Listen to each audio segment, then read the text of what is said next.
Hi, xin chào. Xin chào. Đây là bạn Kim Lê, bạn ý là ca sĩ, lấn sân sang diễn viên. Bạn ý 24 tuổi, già hơn mình. Chi Bu, sắp hát một bài hát trong phim, ca sĩ diễn viên trong phim. Cô ấy 22 tuổi, khai tuổi hả? Quê quán Hà Nội. Quê quán Campuchia, Hồ Chí Minh, bọn mình đều đẹp. Ăn nhiều, rất nhiều, liên tục. Ăn nhiều, rất nhiều và cực kỳ nhiều là 3 điểm xấu đúng không? Không, và liên tục nữa và ăn vừa xong món này lại đòi món khác, xong rồi suốt ngày than béo quá. Bạn này tính xấu là Không có tính xấu nào hết. siêu lười, rất cộc tính, mắng chi nhiều. Tại chị ăn nhiều nên mắng. Kiểu như này này. Kệ đi. hay là hai đứa suy nghĩ nên làm dữ hơn cho tin đồn căng hơn. Để PR cho phim. Bạn này lúc nào cũng nghĩ là PR cho phim là trên hết. Có một khoảng thời gian em quen một người mà chỉ đâm đầu vào yêu thôi, quên hết cả mọi thứ xung quanh, quên hết bạn bè, quên hết công việc, chỉ biết yêu là yêu thôi ấy. Lúc đó em đã nổi tiếng chưa? Em đã nổi tiếng rồi. Ok. Em nghĩ đấy là mối tình thứ hai mà em cảm thấy sâu đậm, và nó cũng là mối tình lâu nhất cho đến thời điểm hiện tại. Mặc dù nó đã kết thúc nhưng mà em nghĩ đấy là một mối tình mà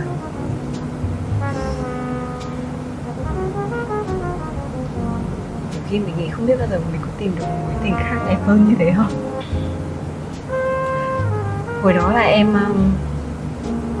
mới lớn, bắt đầu được sổ lồng xa vòng tay của bố mẹ, không bị quản lý dưới sự nghiêm khắc của bố mẹ nữa. Thì lúc đấy mình bắt đầu như kiểu một cô gái nghĩ là mình trưởng thành, phi ra đường đi khám phá tất cả mọi thứ.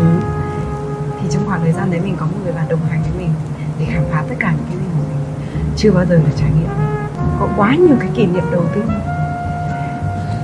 dành cho người đó. Nó có giống là đến châu Âu lần đầu tiên, đến Venice trên con thuyền ở trong mơ ước lần đầu tiên, thấy cái mùa hoa đó nở lần đầu tiên, và mơ ước về một hôn lễ lần đầu tiên. Nó là kiểu như vậy đúng không? Thực ra đấy là một mối tình rất là khó khăn, tại nó không phải là một mối tình bình thường. Nhưng mà có lẽ về bản chất của em ấy là một người thích khó khăn thì thích thử thách. Cái gì mà càng khó em càng đâm đầu vào, cái gì mọi người càng cấm em càng làm, cái gì mọi người không thích em phải làm, nên mọi người phải chấp nhận chuyện đấy. Có lẽ đấy là vị cay của em, vị cay nguyên bản, vị cay bẩm sinh của chị Bu. Mà em nghĩ nếu không phải là một người mạnh mẽ thì có lẽ sẽ không thể đồng hành với mối tình đấy đâu. Nhưng đã yêu như vậy á, tại sao đến phút cuối cùng mình không ráng chút xíu nữa đi chị? Mình giữ lại biết đâu nó sẽ kết trái làm sao? Nó không đơn giản giống như kiểu mình quen một người, mình yêu họ rất lâu và sau đó mình nghĩ đến tương lai mình sẽ cưới nhau. Thì mối tình này nó cũng có nhiều cái khó khăn và nhiều cái cản trở. Lúc đầu mới yêu thì em mặc kệ hết tất cả và em chỉ quan tâm đến cảm xúc của bản thân mình thôi. Em đâm đầu yêu, tại em nghĩ mình còn trẻ mà, cứ yêu thôi. Nhưng ai ngờ em lại gắn bó với tình yêu đấy quá lâu. Chỉ bao giờ nghĩ là mình điên trong tình yêu chứ. Em nghĩ em rồi, điên thì có nghĩ đến cái chuyện là có khi mình có thể bỏ hết tất cả mọi thứ để có thể bên cạnh người này. Nhưng mà chính vì nó đặc biệt như vậy nên là em suy nghĩ rất nhiều cho tương lai của mối tình này, của mối quan hệ này. Thực sự em đã nghĩ đến chuyện sẽ cưới người này, em đã nghĩ đến chuyện sẽ cưới người này.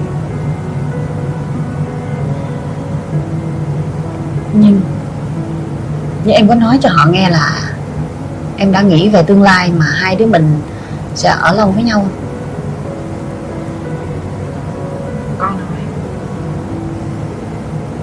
Nhưng mà dường như em cảm thấy như là họ không có một kế hoạch gì cho cái chuyện này. Em cảm thấy hay họ xác nhận luôn? Em cảm thấy.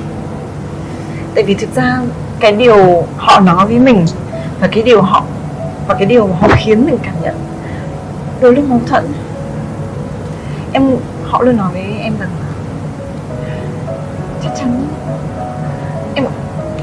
thực sự em nghĩ là không phải mình sẽ không là ai khác để có thể đồng hành với họ đến cuối đời cả. Tại vì cái sự hai mà như một đấy chị, hợp nhau đến từng cái mm, hợp nhau đến mức chỉ cần nhìn ánh mắt thôi là cũng biết người kia đang nghĩ gì, chỉ cần nhìn ánh mắt thôi là cũng biết là người kia đang cần gì ở mình. Đẹp đến mức như thế. Chính vì nó đẹp nên là em rất muốn có một cái kết đẹp với nó, mặc dù khó khăn, mặc dù thử thách. Có một cái chương trình diễn ra trong thời gian mà em nói, thì dì cũng rất may mắn được ngồi tiếp chuyện với người bạn của em, với người mà mang đến cảm giác vui sướng đến tận cùng, hạnh phúc đến chảy nước mắt, đôi khi đau khổ đến muốn ngất đi. Và chị cảm thấy rất hạnh phúc khi được lắng nghe những lời từ đáy lòng chân thật của bạn. Vì một chút tò mò, chị cũng có hỏi là quan hệ tình cảm của bạn hiện nay diễn ra như thế nào. Thì một cách rất chân thành, bình tĩnh và không có gì giấu giếm, bạn đã miêu tả đó là một mối tình tuyệt vời, một người bạn gái tuyệt vời. Nhưng mà bạn cũng không lý giải được tại sao trong cảm giác của bạn vẫn luôn là một sự mâu thuẫn. Cả hai không thuộc về nhau. Một người như cánh chim mạnh, càng ngày càng mạnh và bay xa. Còn một người thì nghĩ rằng hạnh phúc là ở yên tại chỗ. Và bạn có cảm giác là hay là cho người yêu mình bay. Tại vì càng giữ thì càng cảm giác mình rất kỹ. Và chính cái buổi nói chuyện hôm đó khiến chị đánh giá cao bạn hơn. Vì bạn là người thành thật với những gì mình đang suy nghĩ. Còn em có nghĩ rằng những lời đó là thành thật không?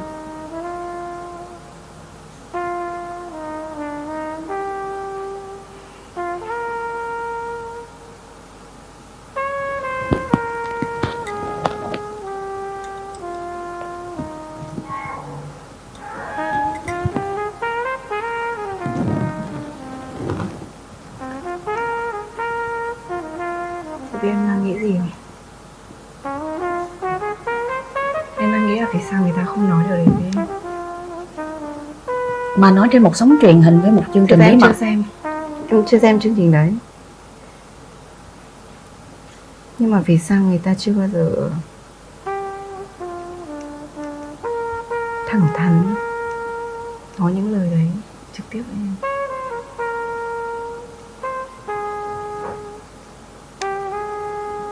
Em nghĩ là nếu như họ đủ dũng cảm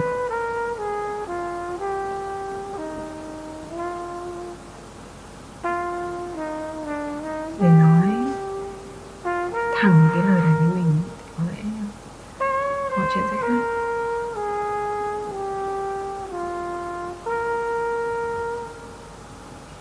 Khác là em bỏ đi Không, cái thực cánh sự chim là bay em- xa đó, em em ở lại cũng tại hơi- chỗ hả chị? Em Chị cũng không nghĩ nó hơi, khác cái gì đâu. em cũng hơi bất ngờ khi mà, tại vì thực sự chương trình đấy em chưa xem. Em cũng hơi bất ngờ khi mà bây giờ em biết nó rất đáng để ngày xưa em suy nghĩ. Hên quá. Hên là em chưa nghe cái đoạn đó, để bây giờ em vẫn tiếp tục bay cao bay xa. À không, thực sự là em nghĩ là cái hồi đó, ngoài cái chuyện là em muốn kết hôn với họ, với người đó, mà không nhận được một cái hồi đáp mà thỏa mãn dành cho mình. Tại vì em đã từng hỏi với họ, ta hỏi họ thẳng luôn là anh chị cưới em. Thì em nhận lại sự im lặng. Em nhìn trong ánh mắt của bạn ấy thì em biết là có rất nhiều suy nghĩ trong đầu bạn ấy trong khoảng thời gian đó. Để mà nhớ lại thì khoảng thời gian đó nó cũng trùng hợp vào cái lúc em mới bắt đầu đi hát. Đấy là một khoảng thời gian mà gọi là để lại rất nhiều dư chấn về tâm lý của em. Nhưng ngoài cái việc là chịu tác động bởi những thứ bên ngoài thì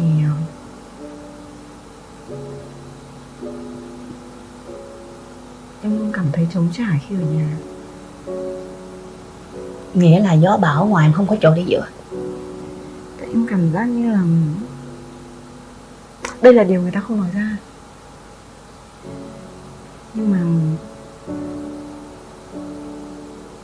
cảm nhận của một người khá là nhạy cảm như em thì em nghĩ rằng họ không ủng hộ mình khi mình đi hát. Trong cái con đường này thì em có một team chuyên làm việc cùng em. Thì từ những ngày đầu khi mà em làm việc thì nhận rất là nhiều ý kiến trái chiều trong cộng đồng. Thì có vài bạn ý đánh giá là mình đang đi sai hướng. Có thể như vậy đánh giá là mình đang đi sai hướng. Và đã từng hỏi em là có nên dừng lại không? Có nên dừng lại hay không? Đã không nói thẳng, nhưng mà những cái ý ấy kiểu hỏi sắp tới định làm gì? Hát tiếp à? Nghe câu hát tiếp à là mình biết là người ta không muốn mình hát rồi đó. Xong có những câu hỏi kiểu chia sẻ về ý tưởng MV này nọ ấy. Mọi người họ thấy táo bạo quá, họ không thích. Và họ sẽ kiểu có idea gì khác không? Sẽ là một người tinh tế, họ sẽ không bao giờ họ nói thẳng ra là họ không thích. Họ không bao giờ nói thẳng ra là không ủng hộ cái chuyện đấy. Nhưng mà những câu hỏi của họ ấy khiến những người nhạy cảm như mình có thể đoán bắt được rằng là họ đang không muốn mình đi theo con đường này. Nghĩ vậy. Có những hôm em về nhà mà em có một cái bản nhạc mới á, em muốn nghe á, mà em không dám mở trước trong phòng luôn á. Em phải chui nhà vệ sinh đeo tai nghe em nghe. Em nghe lén. Tại vì em sợ cái cảm giác người ta sẽ mình để ý được một cái reaction gì đấy của người ta với những điều mình đang làm. Em sợ mình lại sẽ hơi tổn thương. Em sợ mình lại sẽ hơi buồn nếu như người ta thờ ơ với những cái gì đang diễn ra trước mắt. Nhưng người ta đã bao giờ chê thẳng mặt em chưa? Đó, vậy là do mình cũng suy diễn một chút xíu đúng không? Không phải chị Binh người đó hoàn toàn nha. Nhưng chị nghĩ là trong cái giai đoạn sóng gió nhất á, rất là may có một người im lặng đủ, một người đủ bình tâm, không kích động mình đủ. Bởi vì chỉ cần rơi vào cái trạng thái một, khen quá đáng, tuyệt vời, một bản demo xuất sắc, chưa bao giờ thấy một bản demo nào xuất sắc hơn như vậy, em sẽ bị tổn thương. Anh đang cà khịa em đúng không? Đúng không? Đó. Hai, nói thẳng luôn, một bản demo rất tệ, anh không thích. Anh không thích cách phối này chút nào. Anh không thích cách anh team em làm việc. Anh không thích cách em xây dựng hình ảnh. Anh không thích cách anh hoạt động quá nhiều. Anh không thích anh vật lộn. Anh không thích anti-fan của em. Anh không thích tất cả những thứ đang vật lộn em, làm cho em trở thành một phiên bản đầy nhạy cảm và căng thẳng. Anh không thích tất cả mọi thứ. Em chỉ cần ở nhà thôi anh nuôi. Em có hài lòng không? Nhưng mà nếu có một người nói như vậy thì em nghĩ họ đang có một cái gì đấy rất thật với mình ấy. Đó là expectation nữa. Em rất mong muốn là họ nghĩ gì họ nói đấy. Em rất mong muốn là nếu họ cảm thấy không đúng, họ hãy nói với em là. Nhưng những lời đó họ sợ làm em tổn thương. Ngoài Đúng, kia em mỗi người một cái kim chích em chưa đủ sao? Về đến nhà anh còn là cái người nói với em là cái điều này không đúng. Và anh sẽ chỉ cho em biết những điều này nó không đúng như thế nào theo logic của anh. Và người đó chọn phương án số 3 là im lặng là một tấm đệm để có thể em ngã vào. Nhưng em đã đón nhận tấm đệm đó như là một cái sự trừng phạt. Nhưng mà chính cái sự im lặng đấy khiến cho những cái gì ngày xưa hai đứa hay chia sẻ với nhau thì lại không chia sẻ nữa. Trong khoảng thời gian đó bạn ấy cũng bắt đầu cũng muốn làm sản phẩm này nọ. Ngày xưa trước khi làm sản phẩm gì, quay như thế nào, hai đứa đều chia sẻ với nhau hết. Ví dụ như là sắp tới mình muốn quay cái đó, rồi định mời người này quay cho, rồi diễn viên là ai, câu chuyện MV như thế nào thì sẽ kể với nhau. Ở đây là đến lúc bạn làm sản phẩm bạn không nói gì với em luôn. Cái cũng giấu luôn ấy. Cũng kiểu làm thì làm thôi. quen vì sao như nào không biết. Đúng, đến ngày đấy quay thôi. Diễn viên là ai không biết, đến cái hôm mà bạn ấy quay mà em đến thăm, em mới nhìn thấy là hóa ra là quay thế này. Sao có con bé kia làm diễn viên ta, em ghen luôn á. Em không biết là vì sao lòi ra đời một con bé như thế này. Chuyện đấy chưa bao giờ xảy ra cả. Kiểu em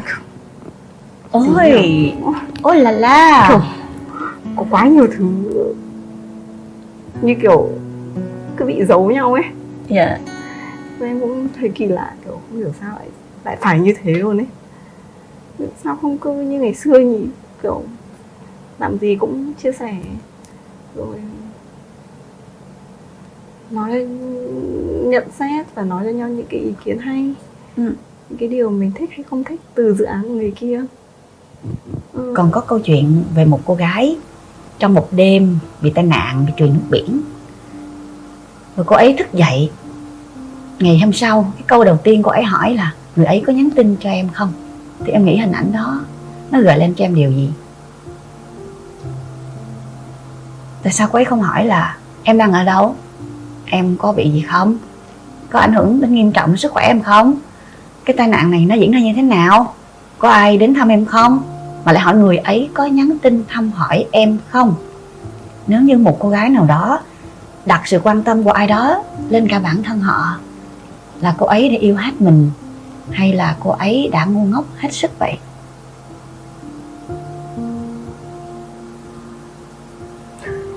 Trước em sẽ hỏi chị là vì sao chị biết chuyện này. Nhưng mà ok, bây giờ chị có thể là chị đã biết một cái chuyện gì đấy trong mối quan hệ này. Em cũng hơi bất ngờ. Có những thứ mà mình chỉ muốn chôn sâu ấy chị. Sao chị đào lên? Bởi vì đó là một lát cắt quan trọng. Nó nói lên Chi Bu là ai, yêu như thế nào. Em là một đứa rất yên.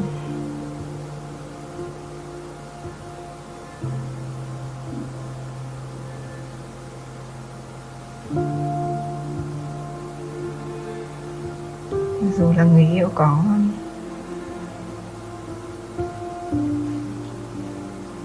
những giây phút nào đấy mà làm tổn thương mình thì em vẫn yêu.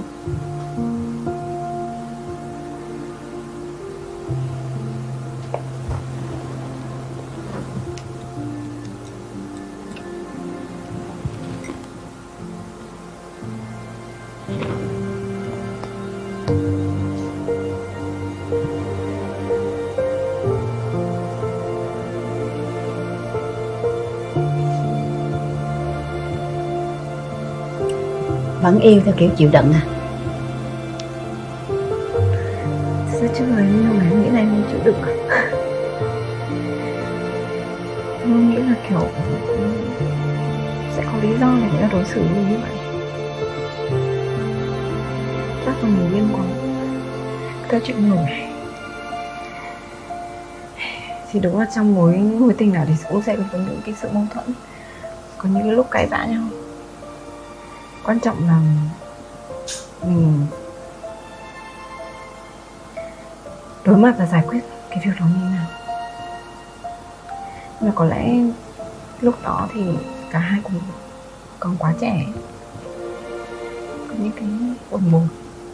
Bản thân mình cũng thấy mình quá bị không kiểm soát được cảm xúc, điên lên. Mỗi lần cãi nhau mình kiểu vừa lu vừa la mình hét lên. Rồi bản thân họ cũng thế. Ví dụ như có những cái chuyện mâu thuẫn mà giải thích hoài họ tin mình tức quá, mình sẽ dùng những cái lời hơi thô lỗ hơn để mình mắng chửi họ. Sao ngu thế, sao không tin, mày thế này mày thế kia. Em kích cơn điên của họ rồi. Đúng, em biết. Cái gì có lý do mà. Mình mà không sai thì họ cũng sẽ không sai với mình. Thực ra có một điều em muốn chia sẻ.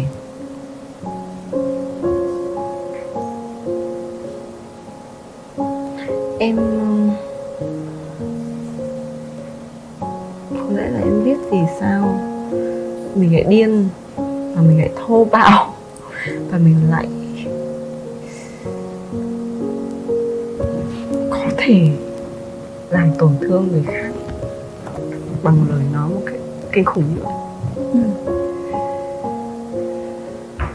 Có lẽ là vì như lúc trước khi mà vào talk show ấy, chị em mình có nói chuyện với nhau một chút về cái ký ức. Có những cái ký ức nó làm nên hành vi và thói quen của mình, nó làm nên tính cách của mình.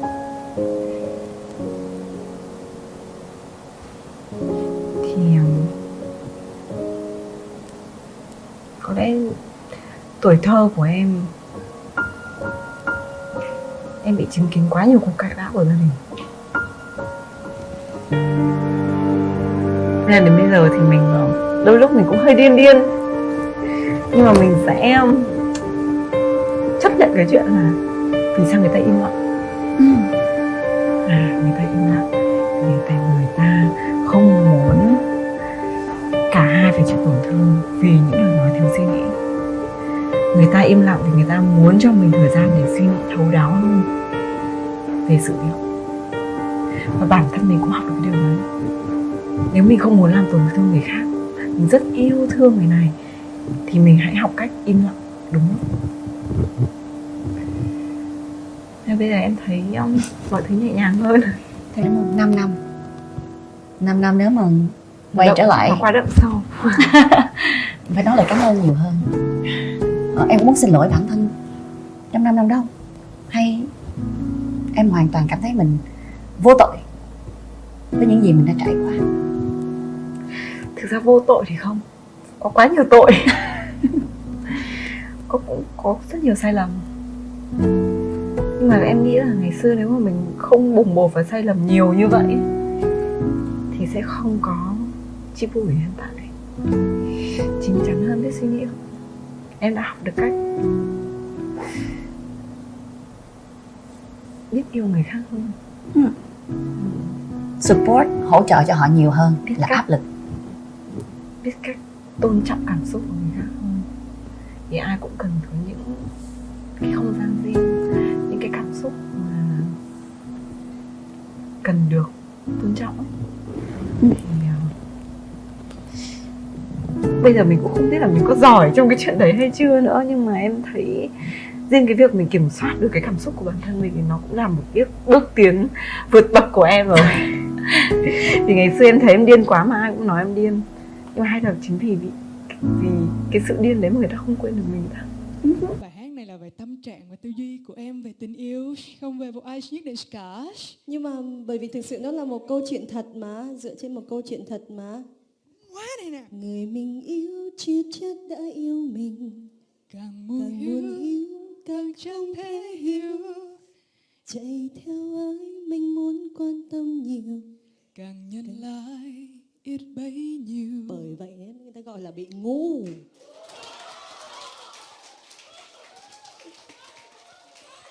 Một sự gài không hề nhẹ được, em sẽ ghim. Cho nên bây giờ đã nói một câu là trốn tình, theo tình tình chạy, mà trốn tình thì tình theo. Em phải làm như nào phải có giá một tí. Trong bài hát của em thấy em không có giá rồi, không có một tí giá trị nào luôn á. Em bị bỏ là đúng thôi.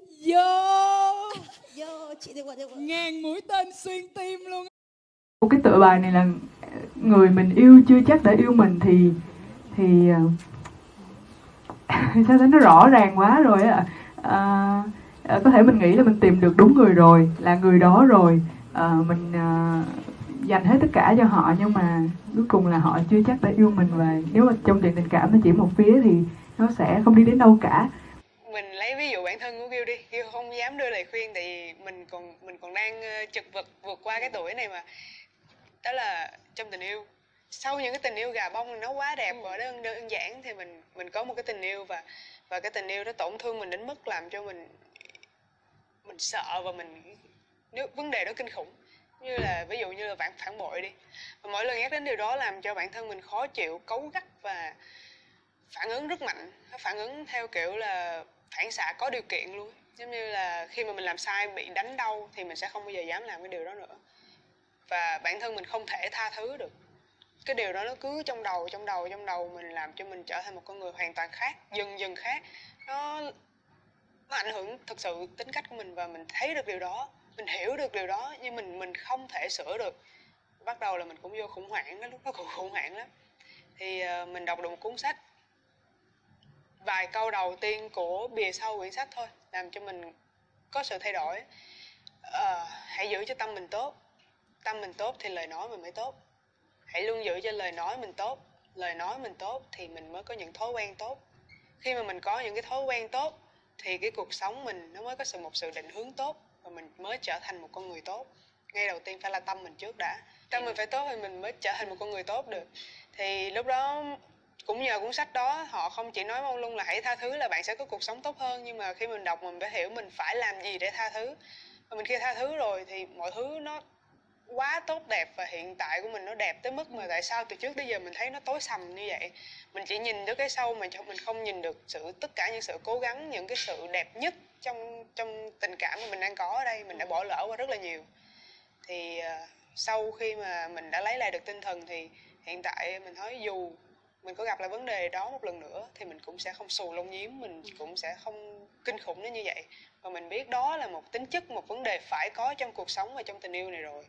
Quan trọng là mình sẽ đi qua được bằng cách của mình thôi. Nhưng mà thật ra cái tính cách của Gil á, Gil lại chơi với một người bạn rất là đối lập. Khi mà Gil cảm nhận được cuộc sống này nên có một sự an yên trong suy nghĩ của mình, mọi thứ nó nên bình dị một tí, thì người bạn của Gil lại rất là tham vọng và rất là cầu tiến. Thì có một lần bạn đó nói là mình cũng phải suy nghĩ, thì nhiều khi cái mà Gil chọn là chỉ là do tính cách của Gil thôi. Với những người mà họ cầu tiến, họ thích tiến nhanh, họ thích làm nhiều hơn nữa, thì đó giống như là đây là một lời biện minh cho một cái sự gọi là bình lặng, một cái sự biện minh cho cái sự lười biếng. Nếu người ta không hiểu mình, người ta thấy cuối cùng mày giống như là chỉ có ngồi một chỗ và nói là triết và học. họ đem thành quả cuối cùng ra Dạ. để so sánh, đúng không? Dạ đúng rồi. Thường thì họ nói là công việc cũng mang tới niềm vui cho những cái người đó, thì họ cũng muốn không bình yên, không bình lặng như mình quá. Rồi sau cái cuộc hội thoại đó thì Gil rút ra được điều gì, là Gil sẽ theo bạn hay là Gil sẽ nhìn lại là cuộc sống của mình đang thiếu sót với cái sự nhiệt huyết trong công việc? Gil thấy quan trọng là do bản thân của mình. Bây giờ Gil cảm thấy mình nên giữ cái cuộc sống này thì mình đang hạnh phúc, cảm giác mình đang hạnh phúc. Có thể mình không gọi là thành công trong sự nghiệp như những người khác, mình không đình đám, mình không gọi là rầm rộ. Chắc là bản thân mình là một người thích tận hưởng, thì mình không quá vội vàng để mình làm để mình có được một cái thành quả gọi là khủng khiếp. Mình đang tận hưởng nó, mình vừa làm mình vừa tận hưởng, mình vừa làm mình vừa để dành nhiều thời gian để mà tận hưởng cái sở thích của mình, thích đi du lịch, thích bên cạnh gia đình, thích ăn ngon, thích thưởng thức. Thì mình cứ từ từ thôi, và mình tận hưởng những cái điều đó của bản thân mình. Còn họ thích tận hưởng trong cái sự công việc, thích tận hưởng cái cảm giác mà đạt được một cái gì đó, thì đó cũng là một cách sống, và họ cũng đang tận hưởng cách sống của họ. Nghĩ đó là hai cái đối lập nhau thôi, cũng không ai đúng ai sai. Trong chuyện tình cảm thì Chi là người rất thích được nuông chiều, nhưng mà cũng rất là chiều người ta, và yêu rất là điên cuồng và dại khờ. Yêu đập đầu vào tường thì thôi. Cái tính cách nào ở người yêu mà Chi thích? Nghiêm túc với người ngoài nhưng lại rất là nhằng nhít với Chi. Gọi là chỉ với một mình Chi thì anh ấy mới thoải mái như vậy thôi. Không. Kỷ niệm với người yêu mà buồn cười hả? Người nào cũng cười với người yêu, bây giờ biết kỷ niệm nào là kỷ niệm buồn cười bây giờ. Chi làm gì khi mà người yêu và mình có những khi có quan điểm trái ngược nhau? Chi sẽ vào safe zone của Chi là nhà vệ sinh. Tại vì bình thường là những lúc nào mà Chi có tâm trạng ấy, hay là Chi buồn hay là Chi sao đó, Chi cần phải suy nghĩ thật nhiều thì Chi sẽ vào nhà vệ sinh. Nếu mà người yêu ngỏ lời cầu hôn trong thời điểm này thì Chi sẽ phản ứng thế nào? Trời ơi, mấy hôm trước vừa nghĩ đến chuyện đấy xong mình nói chung là Chi đã nói với người yêu Chi là đừng cầu hôn em ngại lắm. Cảm thấy cái cảm giác mà cầu hôn nó sao á, hãy để em tự nói là mai cưới nhau đi hay cái gì đấy chứ đừng bao giờ cầu hôn em. You know nothing. You don't love me. You don't know how much I love you. Đấy, chị thường, đấy là câu cửa miệng của chị khi mà chị gặp người yêu. Còn khi mà tức giận thì Chi sẽ nói với người yêu như thế nào? Cứ cẩn thận đấy. Chị sẽ như thế. Khi mà Chi muốn xin lỗi người yêu á thì Chi sẽ làm cái hành động nũng nịu nào để an ủi vuốt ve người ta? Chị sẽ ôi nó làm nó như này ghê lắm á, mọi người sẽ thấy ghê lắm á. Chị sẽ kiểu ông nội xin lỗi nha. Ôi ngày mai tôi đi ăn ngon nha, ăn gì nha, ăn gì nhậu. Chị sẽ kiểu ghê không? Chính là kể một câu chuyện cười để cho làm thế nào đó để cho bạn vui lên, phải cười nghiêng ngả.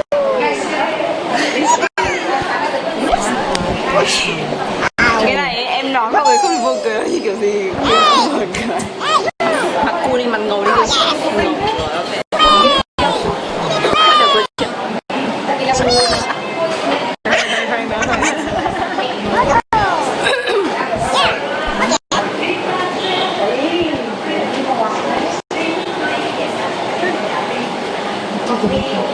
Bắt đầu. Ngày xưa ở một vương quốc xa xôi có một bé đức vua và một bé đức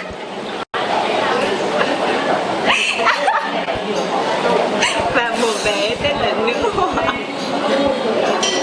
Hàng ngày bé đức vua cướp. Về tính cách của hai bé thì gọi là bé đức vua thống trị cả một vương quốc, nhưng bé đức vua rất là yếu đuối, yếu mềm, suốt ngày khóc lóc.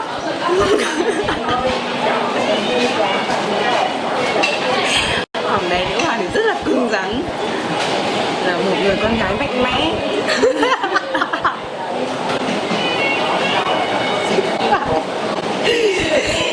Và bé đức vua lúc nào khóc lóc thì bé tự làm suốt ngày phải dỗ. Thôi đừng không nữa mà chân nặng.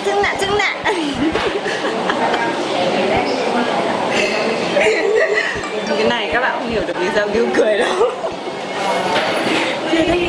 Đây giống như là đây không chỉ nghiêng ngả mà còn rơi cả nước mắt. Này gọi sử dụng tuyệt chiêu cuối rồi. Kể câu chuyện này hỏi sao không cười thì em phải tạo lỗi tại Ghiu nha. Không ngờ lại nói câu chuyện này ra, thôi Ghiu bỏ cuộc Ghiu đi đây.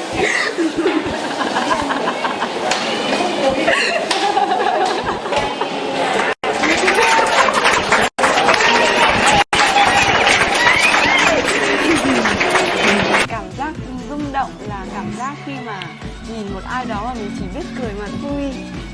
Nhìn một ai đó mà chỉ biết cười là... Vậy là khi mà hai người nhìn nhau thì không nói được gì cả, cứ nhìn nhau là cười, đang ăn thế này, xong rồi cũng... Anh bảo đến cả thằng Kiệu không nói gì à? Dạ? Đến cả thằng Kiệu không nói gì, chỉ Không ạ, chỉ nhìn nhau cười thôi ạ. Thằng nhạt thế à? Thằng cái nhạt à?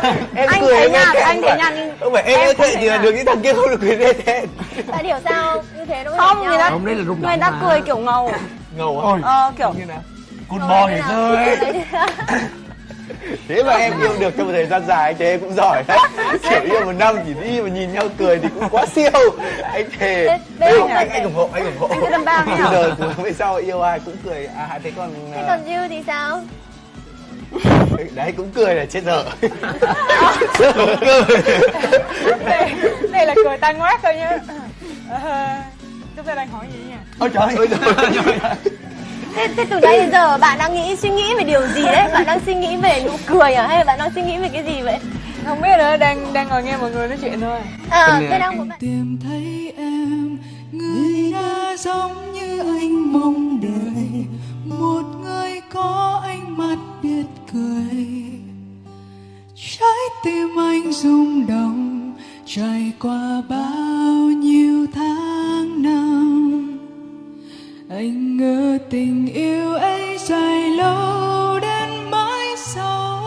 Thôi được rồi, thế nhá. Tôi không biết nói gì với bạn nữa đâu. Bạn không có gửi gắm là gì với mình đó hả? Bạn biết mình đang làm việc mà mình phải bỏ hết tất cả để mình bắt điện thoại của bạn không?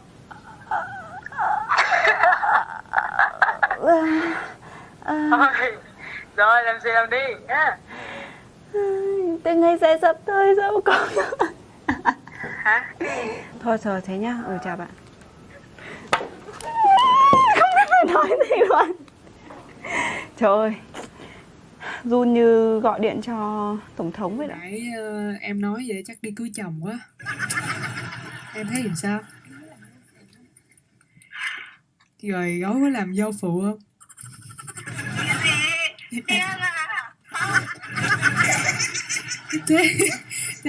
Thế có cầm hoa hộ không? Đêm sang đám cưới thì có. Nhớ nha, em nhớ lời nói ngày hôm nay của em nha. Thực ra kỷ niệm vui thì nhiều lắm, kể không hết đâu, nhưng mà có một cái điểm cho tới bây giờ thì vẫn làm cho hai đứa rất là ngạc nhiên là hai đứa thường có những câu nói, những hành động mà mỗi đứa một nơi, đứa trên lầu, đứa dưới lầu mà nói trùng nhau hoặc là hành động cùng lúc trùng nhau. Tại sao phát hiện ra được là tại vì ví dụ như đang quay phim, như đang đứng đây trước camera thì ở trên sẽ có một cái bàn monitor á, thì đạo diễn ngồi nhìn vô mặt diễn viên ở đó. Chi ở trên đây Chi cũng không liên quan gì hết, đang đứng soi gương thì Chi làm một cái biểu cảm gương mặt mà tự nhiên quay qua cái mo của gương mặt như đang đi chang vậy luôn đó. Hoặc là hai đứa đang nói chuyện thì hai đứa cùng lúc suy nghĩ và nói một câu rất giống nhau. Ông bà ta có câu gì nè, một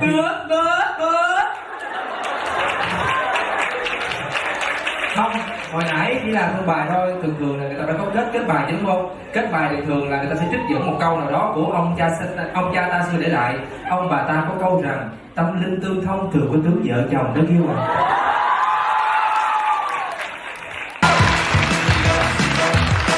Đó, tạo dáng cho dữ chưa? Té cũng like nữa. Cho chụp cái đó lên Facebook và hai người này coi đã. Trời ơi, biết chưa? Trời ơi, cưng lắm. Cái gì vậy cưng? Ra tặng like liền thấy chưa? Thả tim liền vậy đó. Thưa quý vị, một cặp đôi triệu like trẻ trung xinh đẹp. Cũng là một cặp, nhưng mà cặp gì em? Triệu tim.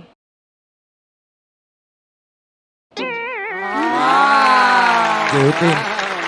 Bên đây triệu like, bên đây triệu tim.